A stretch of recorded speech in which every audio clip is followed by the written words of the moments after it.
Guys मैं multiple NEET dropper थी और ऑनेस्टली नीट मेरे लिए कोई नॉर्मल एग्ज़ाम नहीं रहा। वो जब भी मुझे याद आता है ना तो एक स्ट्रेस एनजाइटी प्रेशर के साथ ही याद आता है। इतने साल नीट के पीछे लगाने के बाद ना फिर जाके मैंने एक वाइजली डिसीज़न लिया, वाइजली या फिर प्रेशर में आके या फिर सिचुएशन के अकॉर्डिंग मुझे ये डिसीज़न लेना पड़ा। और ये लिटरली मेरे लिए बहुत ज़्यादा टफ था। इतने सालों से मैं यही कोशिश कर रही थी कि मुझे एक प्राइवेट कॉलेज मिल जाए। इंस्टेड ऑफ मेरे पेरेंट्स मुझे हमेशा इंसिस्ट कर रहे थे कि तुम प्राइवेट कॉलेज ले लो, हमारे लिए कोई मतलब बहुत ज़्यादा ये टफ़ नहीं है, हम आराम से अफोर्ड कर सकते हैं। बट मेरे अंदर ये चुल थी कि नहीं नहीं नहीं भाई, अब करना है तो प्राइवेट गवर्नमेंट ही करना है, ऐसा करके। और उसी चक्कर में मैंने अपने काफ़ी सारा टाइम वेस्ट किया है ना नीट के पीछे। तो फाइनली इस बार मैंने एमबीबीएस प्राइवेट में एडमिशन लिया और इतने सालों बाद मैंने नीट एग्ज़ाम को बाय बाय बोला है। इतने सालों बाद मैं नीट का फॉर्म फाइनली फिल नहीं कर रही हूँ। तो इसमें कोई मैं मोटिवेशनल या फैक्चुअल वीडियो नहीं बना रही हूँ, ये मेरी स्टोरी है, kind of story time video ही मैं बना रही हूँ, है ना। काफ़ी टाइम से मैं अपने चैनल पे कुछ भी ज़्यादा प्रोडक्टिव नहीं कर पा रही हूँ क्योंकि ऑब्वियसली मैं कॉलेज में हूँ और मेरे कुछ टर्मिनल एग्ज़ाम्स चल रहे थे, है ना। तो मेरे एग्ज़ाम्स भी अच्छे गए थे और अभी तो मतलब रिज़ल्ट पब्लिश नहीं हुआ है, पर हमें एक दो सब्जेक्ट्स की कॉपी दिखाई थी and I am pass in that by the grace of God, है ना। क्योंकि एमबीबीएस में आने के बाद बहुत ज़्यादा टफ़ होता है और वो भी जब हम नीट वाली माइंडसेट से यहाँ पे आए होते हैं ना, तो हमें और ज़्यादा चीज़ें टफ़ लगती है। मैं आपको सच में बता रही हूँ कि मुझे कितनी ज़्यादा मतलब अपने रिज़ल्ट को लेके, मतलब एमबीबीएस में भी अपने रिज़ल्ट को लेकर डर लगता था। जब भी मैंने पढ़ाई वढ़ाई की होती थी, मैं एग्ज़ाम भी अच्छे से दे, फिर भी मुझे ना वो रिज़ल्ट वाली चीज़ याद आ जाती थी नीट से, है ना, कि कहीं मेरे साथ कुछ गलत ना हो जाए, मैं फ़ेल ना हो जाऊँ। पर ऐसा कुछ भी नहीं हुआ, है ना। तो देखो, मैं ड्रॉप ईयर्स के बारे में यही बता रही थी कि हर बार जब मैं एग्ज़ाम देती थी, मेरा रिज़ल्ट आता था, है ना, तो मैं हर बार शैटर हो जाती थी और फिर भी मैं पागलों की तरह वही चीज़ें फिर से दोबारा करती थी कि नहीं नहीं, मतलब मैं थोड़ा सा और मेहनत करूँगी तो मेरा हो जाएगा, है ना। और वो मोमेंट बहुत हैवी होता था मेरे लिए। मतलब मैं आपको क्या बताऊँ, मतलब होता है ना, लोगों के ऊपर फैमिली प्रेशर होता है, सोसाइटी का प्रेशर होता है, और मेरे पेरेंट्स ने मुझे हमेशा इन चीज़ों से प्रोटेक्ट करके रखा था। मुझे मतलब ऐसे तो ऑब्वियसली रिलेटिव्स या फैमिली मेम्बर्स ही कुछ ऐसे होते हैं जो हमें कुछ ना कुछ बोल देते हैं, लेकिन मेरे पेरेंट्स सच में मुझे, मतलब कोई मुझे कुछ बोलता भी था ना तो मुझसे पहले वो उनको आंसर कर देते थे। वो हमेशा मुझे इन चीज़ों में प्रोटेक्ट करके रखते थे कि हाँ, मुझे कोई कुछ ना बोले। लेकिन मतलब वो एक चीज़ होती है ना कि कहीं ना कहीं आपको ये सोसाइटी का प्रेशर खुद से फील होने लगता था। आप, मैं जो हूँ ना, मैं सच में सोशल गैदरिंग मेरी इतनी ज़्यादा कम हो गई थी, आज भी मैं नहीं कर पा रही हूँ, है ना।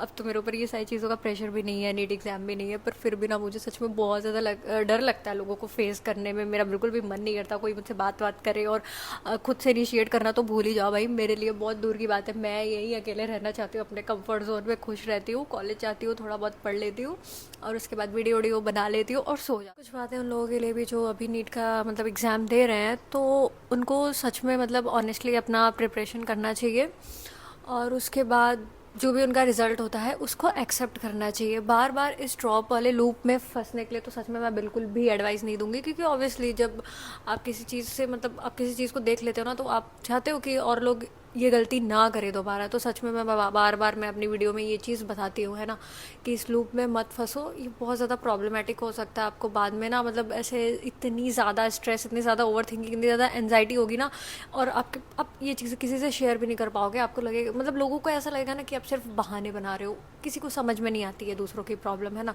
तो इस वजह से मैं ये चीज़ कहूँगी, आप ऑनेस्टली अपने एग्ज़ाम को दो, आपके पास फिर उसके बाद अगर मतलब आपको गवर्नमेंट कॉलेज मिल जाता है तो बहुत अच्छी बात है, नहीं मिलता है प्राइवेट ले सकते हो, प्राइवेट लो और इस चीज़ से बाहर निकलो, आगे बढ़ो। बहुत पढ़ाई करनी आगे बाकी होती है। हम सच में नीट को ही इतना ज़्यादा टाइम दे देते हैं ना कि आगे का सोचते ही नहीं है, आगे जाके क्या करना है, ऐसा वैसा करके, है ना। ऐसा लगता है कि बस नीट हो गया तो भाई हम डॉक्टर बन गए। नहीं, अभी आपको कितना पढ़ना है ना, आप एमबीबीएस में आओगे तब आपको पता चलेगा। तो ये चीज़ मैं पहले भी कहती थी, अभी भी कहती थी कि अपने आप को सिर्फ नीट के लिए एग्जॉस्ट मत करो। मुझे ये एडवाइस किसी से नहीं मिली, मतलब मिलती भी तो मुझे लगता है क्या, अगर कोई ऐसा इंसान है ना जिसके ऑलरेडी पेरेंट्स मतलब मेडिकल फील्ड में सेटल्ड हैं, वो सिर्फ एमबीबीएस ही कर लेगा, उसके लिए एनफ है। चाहे वो 30 साल की एज में आके करे, 35 साल में वो कर लेगा, एमबीबीएस उसकी कंप्लीट हो जाएगी, उसके बाद वो उसको अपने हॉस्पिटल में बैठना होगा, उसके लिए कोई प्रॉब्लम नहीं है। जो फर्स्ट जनरेशन डॉक्टर्स होते हैं ना, उनके लिए ये चीज़ थोड़ी बहुत प्रॉब्लमेटिक हो सकती है कि अगर वो जितना ज़्यादा डिले करेंगे, उनको आगे भी, अब तो पीजी करनी होगी आपको 3 साल की, उसके बाद आपको ऐसे इनकेस आपको करना है या कुछ भी, मतलब आगे आगे भी और भी पढ़ाई होती है मेडिकल में, आप पढ़ते ही रहते हो हमेशा ही, है ना। तो ऑब्वियसली ये चीज़ें हमें सोच के ही मतलब आगे, क्योंकि आपकी एक पर्सनल लाइफ भी होती है, उसको भी कि आपको शादी करनी है, ये करना है, वो करना है, दुनिया भर की चीज़ें होती है ना।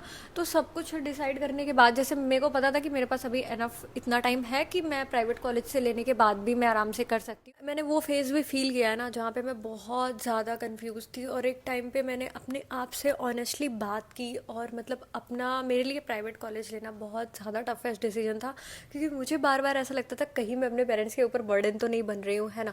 पर जब मैंने अपने पेरेंट्स से बात की, अपने आप से बात की, उसके बाद जाके मैंने मतलब इस डिसीज़न को लिया, और मैं सच में आज मैं बहुत ज़्यादा खुश हूँ। एज़ कम्पेयर टू नीट में मैं इतनी ज़्यादा परेशान, इस टाइम तक तो मेरा एग्जॉस्शन वाला फेज स्टार्ट हो जाता था, है ना, कि मेरे या तो मतलब सिलेबस कंप्लीट नहीं हुआ रहता था, कभी कभी होता था कि टेस्ट में बहुत अच्छे मार्क्स नहीं आ रहे हैं, मैं उन सबको इम्प्रूव करने के बजाय प्रेशर लेके और ओवर थिंकिंग में ही फंसी रहती थी, है ना। तो ये चीज़ें मेरे साथ होती थी। पर अभी देखो, मैं उस फेज़ को याद भी करती हूँ ना, तो मैं डर जाती हूँ, भगवान कसम बहुत ज़्यादा डर जाती हूँ, है ना। लेकिन अब मेरे को यहाँ पे आके बहुत अच्छा लग रहा है। और मेरा जो कॉलेज है ना, मतलब मैं कभी अपने कॉलेज के बारे में वीडियो बनाऊंगी, अभी तो इतना टाइम नहीं मिल रहा है ना, सारे इन्फॉर्मेशन एंड ऑल गैदर करके। और सच में मुझे तो ये बेस्ट प्राइवेट कॉलेज लगता है भाई। मतलब इतने सारे, हमारी फैकल्टीज़ बहुत अच्छी हैं, हमारे जो वार्डन, हमारा जो हॉस्टल का मतलब सारा स्टाफ, एडमिनिस्ट्रेशन, सब कुछ बहुत अच्छा है। और सच में मेरी फ़ीस भी इतनी ज़्यादा नहीं है, मैंने बहुत ज़्यादा मतलब रिसर्च करके फिर जाके कॉलेज लिया था, है ना। ऐसे नहीं कि मतलब बिना मतलब के हिडन फीसेस लग रहे हैं, और बिना मतलब के कॉलेज मतलब कुछ भी आलतू फालतू कर रहा है ना। और उसके बाद, क्योंकि एक बार आप एडमिशन ले लेते हो तो आप नहीं कर पाते हो, मतलब उनसे आप फिर आप एडमिनिस्ट्रेशन से ना ऐसा पंगा नहीं ले सकते हो बिना मतलब का। तो ये सब चीज़ों का भी मुझे प्राइवेट कॉलेज में बहुत ज़्यादा डर था, इस वजह से मैंने बहुत अच्छे से मतलब अपना ये रिसर्च वगैरह की थी। और मुझे मतलब जो मेरे एक अंकल थे, उन्होंने भी काफ़ी ज़्यादा हेल्प किया था ना इस बारे में।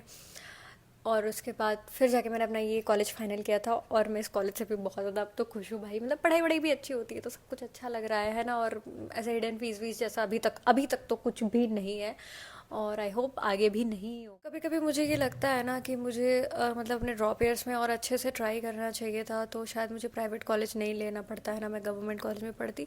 पर मैं अभी ये समझ रही हूँ कि हर किसी का पाथ सेम नहीं होता है, और लाइफ ना सिर्फ एक एग्ज़ाम तक लिमिटेड नहीं होती है। तो अगर तुम भी नीट ड्रॉपर हो और तुम्हें अपनी लाइफ स्टक फील हो रही है ना, तो लिटरली एक चीज़ याद रखना कि तुम्हारी लाइफ जो है ना, वो एक एग्ज़ाम डिफाइन नहीं करता है। अगर हर हर किसी की जर्नी ना अलग होती है, और अगर तुम किसी पॉइंट पे रुक जाते हो, थक जाते हो, या डायरेक्शन चेंज करते हो, तो ये बिल्कुल वैलिड है। ये कुछ भी ऐसा नहीं है कि यार मतलब तुम्हें एक दो लोग बोल दिए कि तुम तो नीट का प्रिपरेशन कर रहे हो, अब तुम क्या कर रहे हो, है ना, तुम्हारा नीट नहीं हुआ क्या। तो उन लोगों की बातों को हमें ऐसे दिल पे नहीं लेना चाहिए, बिल्कुल ऐसे ध्यान नहीं देना चाहिए, या फिर ना अपने आप को मतलब इन चीज़ों में परेशान बिल्कुल भी नहीं करना चाहिए, क्योंकि तुम ज़्यादा वर्थ करते हो इन सारी फालतू की चीज़ें। तो मैं अपनी स्टोरी शेयर कर रही हूँ ना इसलिए, ताकि अगर कोई मेरे जैसे इस फेज़ में है तो उसको बिल्कुल भी अकेला फील ना हो, क्योंकि और लोग भी होते हैं मेरे जैसे, और भी लोग होंगे, है ना, जो इस चीज़ में स्ट्रक होंगे, या फिर जो मतलब अपना एक मेहनत करके बाहर आ गए होंगे वहाँ से, है ना।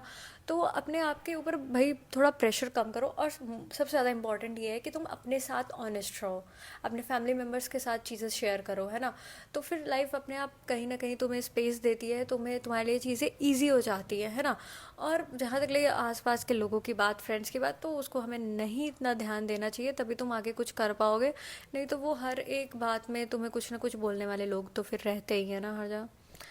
सो या दैट्स ऑल फॉर टुडे। थोड़ा टाइम था तो मैंने सोचा ये वीडियो बना दूँ, अब पता नहीं फिर कब मैं बना पाऊँगी, फिर से मेरे अप्रैल में एग्ज़ाम आने वाले हैं। पर है ना, मेरे को अपने वीडियोस बनाना और लोगों को चीज़ें शेयर करना अच्छा लगता है, काइंड ऑफ, है ना। और अभी तो काफ़ी टाइम से मैं नहीं कर पा रही थी, और मेरे चैनल का जो हाल हुआ है वो तो आप लोग देख ही रहे हो भाई। थोड़ा सब्सक्राइब वब्सक्राइब करो, है ना। पता नहीं यहाँ तक लोग देखने के लिए बचे भी होंगे कि नहीं। सो या दैट्स ऑल, बाय बाय।